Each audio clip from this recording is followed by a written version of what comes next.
Hello दोस्तों, मैं फिरदौस Sheikh digital बनो यूट्यूब चैनल में आपका स्वागत है। दोस्तों देखो, ये सवर्ण जाति को जो है 10% आरक्षण, यानी जो ओपन कास्ट कैटेगरी से बिलोंग्स करते हैं तो उनके लिए जो है 10% आरक्षण का जो है प्रावधान यहाँ पे किया गया है। और ये इसके तहत जो नौकरी में और उसी के साथ में जो है एजुकेशन का अंदर जो है आप इसका लाभ ले सकते हैं। और इसके जो फ़ायदे जनरली जो मुस्लिम समाज के हैं, ब्राह्मण समाज, मराठा, जैन, जाट, मारवाड़ी, ईसाई, पारसी, राजपूत, यानी जो ओपन कास्ट कैटेगरी से है, सवर्णीय है, उनके लिए जो है सभी जाति के सवर्ण समाज के लिए ये आरक्षण का प्रावधान किया गया है। और अभी ये EWS सर्टिफिकेट जो है हम कहाँ पे कहाँ से अप्लाई करें?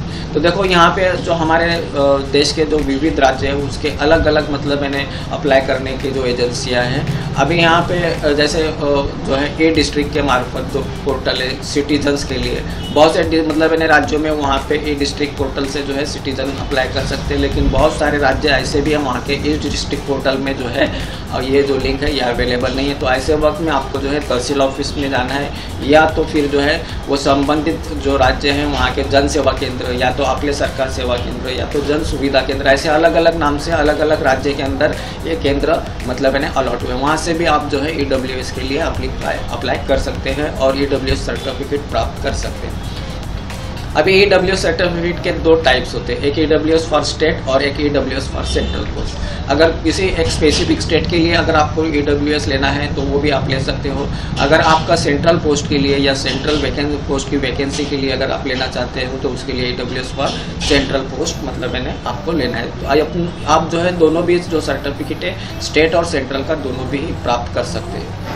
अभी EWS अगर महाराष्ट्र की बात करेंगे तो महाराष्ट्र के अंदर देखो, अभी एक जो अपने सरकार का पोर्टल है यहाँ पर EWS के लिए कॉमन सिटीजन अप्लाई करने की अभी लिंक एक्टिव नहीं है। ऐसे वक्त में अगर आपको ये EWS सर्टिफिकेट लेना है तो आपको तहसील ऑफिस में जाना रहेगा, या तो फिर आपके जो नज़दीक का अपने सरकार केंद्र है या तो महाई सेवा केंद्र है वहाँ से आपको ये अप्लाई करना पड़ेगा। अभी देखो, महाराष्ट्र शासन ने इसके संबंधी में जो है GR निकाला है 12 फरवरी 2019 को। खुल्या प्रवर्गातील यानी ओपन कास्ट कैटेगरी के इकोनॉमिकल वीकर सेक्शन को जो है एजुकेशन और जो है शासकीय यानी सर्विस के अंदर, गवर्नमेंट सर्विस के अंदर 10% जगह जो है उनको रिजर्वेशन के बारे में ये एक्ट और ये जो GR है गवर्नमेंट रेजुलेशन ये पारित किया था।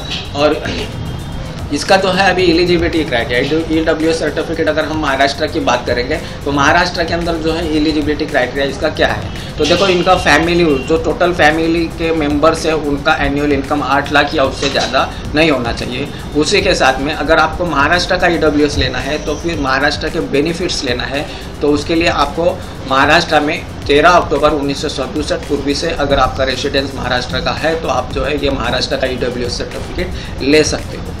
यानी जो OBC का जो क्राइटेरिया सेम जो है EWS का क्राइटेरिया है। और इसके लिए जो है अभी जैसा 1967 का जो है आपका रेसिडेंस जो तहसील के अंदर था उस तहसील से आपको अप्लाई करना रहता है। अब जो तीसरा क्राइटेरिया है वो एग्रीकल्चर लैंड आपके पास में 5 एकड़ या उससे ज़्यादा की है तो फिर ये जो है EWS सर्टिफिकेट के लिए आप पात्र नहीं है। उसी के साथ में रेसिडेंशियल फ्लैट अगर आपका 1000 स्क्वायर फीट या उससे बड़ा है तभी भी आप जो है ये योजना के लिए पात्र नहीं है। और उसी के साथ में जो है रेसिडेंशियल प्लॉट 100 स्क्वायर यार्ड का किसी म्यूनसिपलिटी हद में या तो कॉरपोरेशन के हद में अगर आपका 100 स्क्वायर यार्ड या उससे ज़्यादा का प्लॉट है, रहवासी प्लॉट, तब भी आप ये EWS सर्टिफिकेट के लिए पात्र नहीं है।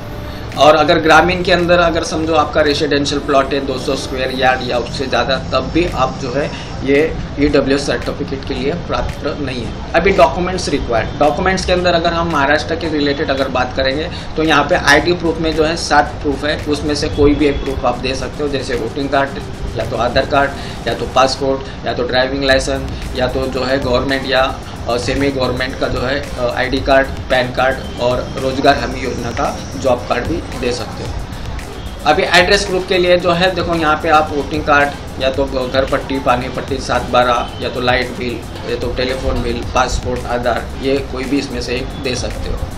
अभी अगर तुम महाराष्ट्र से बाहर से अगर यहाँ पे महाराष्ट्र में अगर स्थलांतरित हुए हैं तो आपको जो है इसमें 2 पुरावे आपको देना पड़ेंगे। अब वो 2 जो प्रूफ आप दोगे, जो एविडेंस दोगे, उसके अंदर कवर होना चाहिए कि तुम 1967 पूर्वी से महाराष्ट्र में रहते हो। तो उसके लिए तुमको स्कूल का एलसी या तो लाइट बिल, भाड़े करार या तो भाड़े पावती, टेलीफोन बिल, ड्राइविंग लाइसेंस और उस या तो फिर जो है आप गवर्नमेंट टैक्स अगर भरते हो या तो नगर पालिका, महानगर पालिका, ग्राम पंचायत में अगर टैक्स भरते हो तो उसकी पावती। तो इसमें से 2 प्रूफ जो है आपको अटैच करना होता है।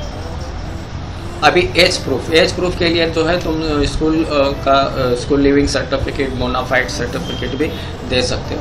अभी जो है इनकम के लिए प्रूफ, इनकम के लिए प्रूफ में देखो तुमको जो यहाँ पे है आपको जो लागू होता है वो सभी देना है, जो लागू नहीं होता है उसे छोड़ देना। जैसे अगर आप वेतन धारक है तो आपको फॉर्म 16 लगेगा, अगर आप वेतन धारक नहीं है तो फिर उसको आपको छोड़ देना है। अगर आप बिजनेस करते हो तो उसका फिर जो है इनकम टैक्स या तो फिर वैट और ये जो आदि अगर उसका प्रूफ है तो वो आपको दे सकते हो। उसी की तरह अगर आपके पास में ज़मीन के मालक हो तो आपका 7, 12, 8 उतारा या और उसके साथ में तलाटी अहवाल, तो ये आपको देना पड़ेगा। और कुटुंब के जो जितने सदस्य है उसमें जो अगर कोई सेवानिवृत्त है तो उसके बैंक का जो है प्रमाण पत्र, आयकर मतलब इनकम टैक्स का प्रमाण पत्र ये लगेगा। अगर उसी के साथ में अन्य मार्गत नहीं यानी जैसे तुम्हारा कोई शेयर से या जो भी तुम्हारा मतलब है दूसरे मार्ग से तो आपने अगर कोई इन्वेस्टमेंट किया है तो उसके रिलेटेड या तो उत्पन्न असल्यास त्याची अगर आपका इनकम है तो उसका जो है डिटेल्स आपको यहाँ पे उसके प्रूफ आपको देना है।